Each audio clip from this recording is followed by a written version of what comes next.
Today we're getting into the latest Tesla news, including new Model Ys produced at Giga Texas, Tesla's stock split, Giga Texas fair invites, Tesla's head of AI on Sabbatical, and more, so let's get into it, and a special thanks to Masterworks for sponsoring this video. First up today, Tesla has issued another recall, this time for 947 vehicles in the US. Per usual, with a lot of Tesla recalls, this one is a small issue that will be fixed with an over-the-air software update. The issue here is with 2017 through 2020 Model 3 vehicles equipped with Autopilot 2.5 hardware. The rear view image may not immediately display when you begin to reverse, which is a safety issue and could increase the risk of a crash. As far as the fix is concerned, most owners won't need to even think about it, since the update will come automatically, but the filing says, quote, Tesla will perform an over-the-air software update free of charge. Owner notification letters are expected to be mailed May 17, 2022. Owners may contact Tesla customer service. Tesla's number for this recall is SB 2020-00004. Those notices are actually coming a significant time into the future, so this update will likely arrive long before any notices are even sent out. Next up today, some big news for Tesla and their FSD ambitions. Tesla's head of AI has just started a sabbatical. His sabbatical comes right as Tesla is expanding their FSD beta testing in Canada, so it worries some. Elon Musk first announced this on Twitter when talking about the FSD beta in Canada, saying, quote, Toronto streetcars are not yet handled well by FSD. By the way, at Karpathy is on an around 4-month sabbatical. In a repost to this tweet, Karpathy himself said, quote, taking some time off to rest and travel after almost 5 years at Tesla. Especially excited to get focused time to resharpen my technical edge and train some neural nets, though I already miss all the robots and GPU/Dojo clusters and looking forward to having them at my fingertips again. He gave even further details about his sabbatical in a follow-up tweet saying, quote, a number of people asked, I am doing a digital nomad trip, packed up in one backpack and going east, saying hi to friends along the way and reading papers, writing code.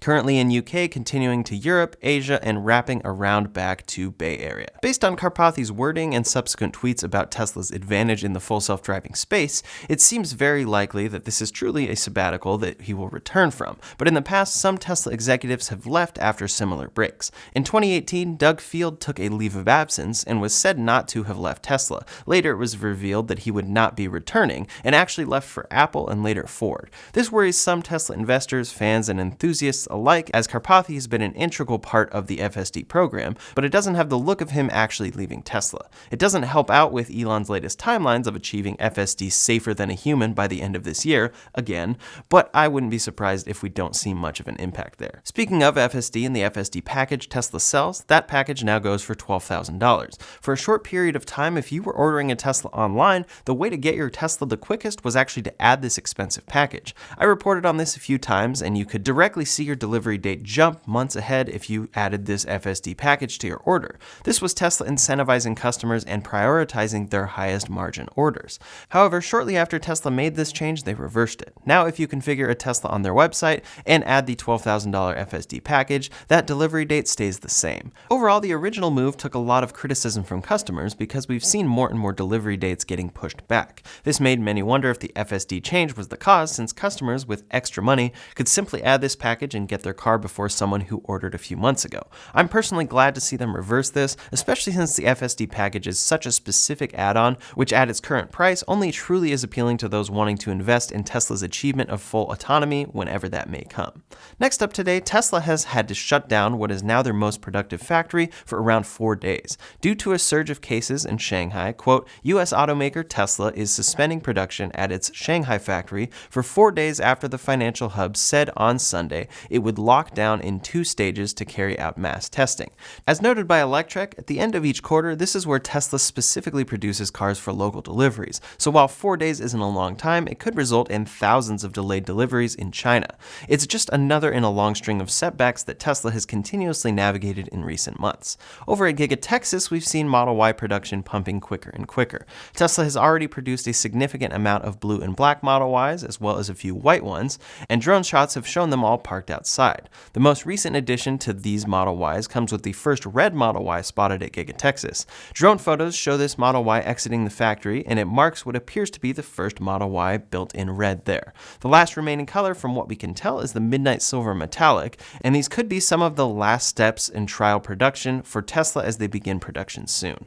Most recently, in January of 2022, Tesla said that they are aiming for first Model Y deliveries out of Giga Texas by the end of this quarter. This quarter ends very quickly here, so they may miss that deadline and instead be looking for first deliveries out of that factory coming around the time of the Giga Texas Festival, which they are now officially calling the Cyber Rodeo. Tesla has now sent out official invitations for the Cyber Rodeo event, which is happening at 1 Tesla Road in Austin, Texas on April 7th. It should be very similar to the Giga Berlin Fest. The cyber part of the title could simply relate to the general design of the party, but it is very likely as well that the latest Cybertruck prototype, which we've seen at Giga Texas, will be there. The focus of Giga Texas for now is on Model Y production, and likely starting production there with a lower range 279-mile 4680 battery version of that car. Details still aren't confirmed there, but the Model Y is clearly the focus, with the Cybertruck coming out of that factory down the line. It's unclear exactly who Tesla is inviting to this event, but I'd definitely love to go along with many others. It should be a chance for people to see the work that Tesla has put in at that factory, along with a peek at new technologies coming to the Model Y and possibly the Cybertruck.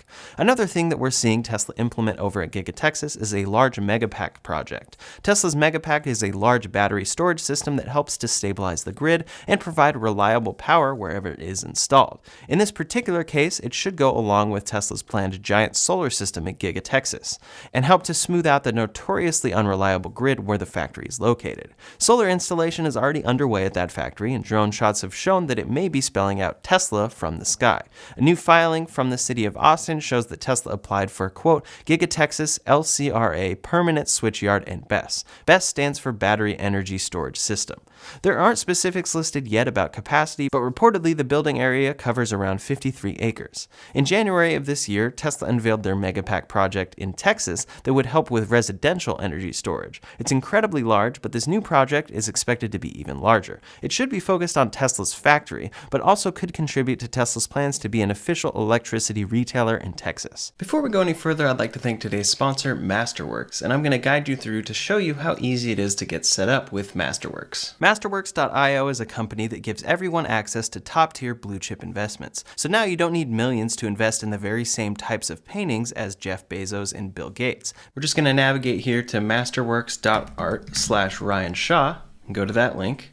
And here you'll get this button that says Skip Waitlist. And then we're just going to enter all the necessary info here. And then once we're in, we can decide how much we're going to invest. So I'm just going to put $16,000. Hypothetical net value after 7 years is this much right here. Now what you'll see here is that the next step for Masterworks is to schedule a membership interview. This is a great opportunity to actually speak with an art expert at Masterworks to talk about how the mechanics work of investing in art. On the Masterworks site itself, once you're in, you can see current offerings. You can download the official deal sheet. You can also see the info from the SEC about how it was registered with them. And then, of course, for each painting, there's the investment thesis. As you can see, getting started and set up with Masterworks is very easy, so you can just navigate to masterworks.art/Ryan Shaw to get started. Next up today, Tesla has hinted at the possibility of a stock split, which would be a big deal for the stock going forward. Tesla's official Twitter account tweeted on the 28th saying, quote,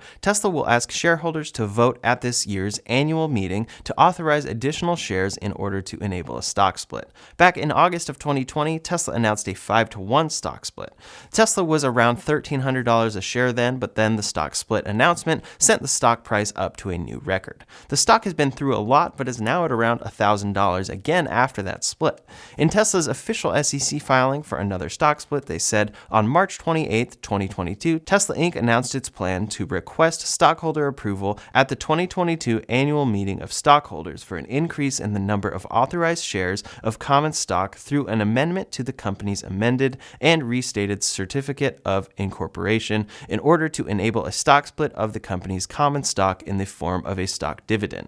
Tesla's board of directors has approved the management dividend proposal, but the stock dividend will be contingent on final board approval. It's unclear how much the stock will split this time around, but the details and decision should come around the time of their shareholder meeting, which has typically happened around July or a bit later in the year. A stock split is something that allows more investors to buy shares of Tesla, since a starting price for one single share around $1,000 can be tough for many. However, it's also a popular option for investors since it can sometimes involve Tesla's overall valuation increasing.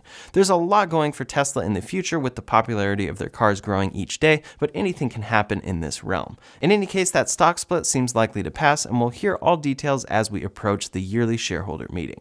Next up today, JB Straubel, former CTO at Tesla, who is known as one of the biggest experts on electric car batteries, has come out with some new details on how long he believes EV batteries will last. This is a big concern among people buying vehicles and a very common misconception, with many thinking they need to be replaced every 2 to 5 years or something like that. There may even be comments on this exact video claiming that this is the case and that's why people don't want to buy an EV. It is not the case, and JB Straubel has now given us some insight in an interview saying, quote, "It's a subjective thing depending on what people's goal is for the car, but I think it's going to easily be 15 years in most cases. I think battery life will probably track the life of the vehicle life. Personally, I think it's less likely that people will replace a new battery in an old car." His opinion or point of view is considered trustworthy because he is at the forefront of EV batteries and now heads a company focused on battery recycling. Tracking the end of life for EV batteries is critical to his company Redwood Materials because that is the point that they will use them to recycle and further reuse them in future electric vehicles. What many forget about EV batteries is that once the battery can no longer be used in the vehicle, it is still incredibly valuable due to the raw materials inside. According to JB Straubel and Redwood Materials, quote, "We're not profitable yet because we're growing so quickly and we're reinvesting, and will be for quite a few years. But the actual operations of recycling these batteries, that is profitable today. There's really quite a hunger for these materials." Redwood Materials is already working with Ford and Volvo and will likely be working with many other companies down the line, particularly on the 15-year timeline they outlined. Battery recycling is essential to EVs, but hasn't yet been extremely necessary at scale because EVs have not been produced and worn out at scale yet.